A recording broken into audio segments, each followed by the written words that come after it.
nin waayeel ah oo muddo ka badan nus qarni aruuriya dibna u dayactira kutubada quraanka kariimka ah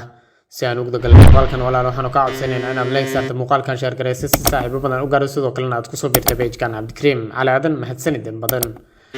ninkan waayeelka ah oo lagu magacaabo Maxamed Saalim Abu Zakariya ayaa waxa uu dhashay wadanka Urdun waxa uu noloshiisa inta badan uu ku qaatay raadinta aruurinta iyo dib u dayactiridda kutubada quraanka kariimka ah ee jeexjeexmay ama meelaha la iska dhigay.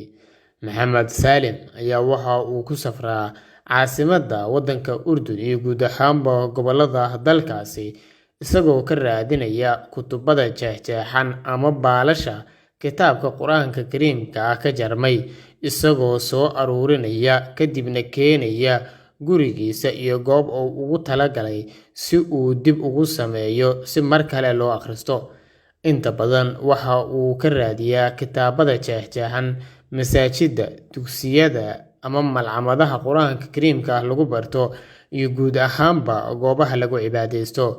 Maxamed Saalim Abu Zakariya marka laga tago in uu si iskiisa ugu safro raadinta kitaabada jeexjeexan haddana waxa uu tagaa goob kasta oo ay dadku ugu sheegaan kitaabo jeexjeexan ama baalashu ay ka go'an yihiin si mar kale uu dib ugu farsameeyo. Maxamed ayaana bil kasta lacagtiisa qayb badan oo ka mid ah gaaraysana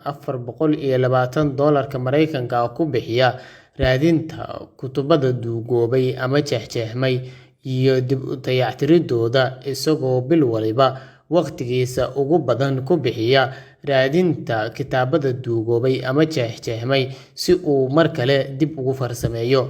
Sidoo kale Maxamed marka uu dayactirka iyo dib u habeynta uu ku sameeyo kutubada quraanka kariimka ah waxa uu geeyaa masaajidda, dugsiyada ama malcamadaha quraanka kariimka ah lagu barto isagoo sidoo kale ugu deeqa qaar ka mid ah wadamada caalamka haba ugu badnaato wadamada qaaradda Afrika oo Nigeria iyo Ghana ka mid yihiin. Dhinaca kale Maxamed kitaabada quraanka kariimka ah ee baalashu ay ka go'an yihiin ee aan dib loo habeyn karin ayuu soo aruuriyaa sidoo kalena uu u sameeyay meel uu ku gubo si uu markaasi halkaasi ugu xafido ama uu ku gubo. Intaasina Maxamed waxa uu dheer in uu aruuriyo buugaagta cilmiga sayniska kuwa aqoonta guud iyo buug kasta uu u arko in uu bulshada wax u tarayo waxaana inta badan taga goobta uu ku kaydiyo kutubada iyo sidoo kale buugaagta cilmiga dad fara badan kuwaasi oo si lacag la'aan ah uu ku siiyo. Ugu dambeyn waxa uu bulshada islaamka ah ee dunida ku nool ka codsaday in ay ilaashadaan kitaabka quraanka kariimka ah meelaha qashamada ahna aysan ku tuurin dadku oo kalaamka Alle ay ilaashadaan xafidana.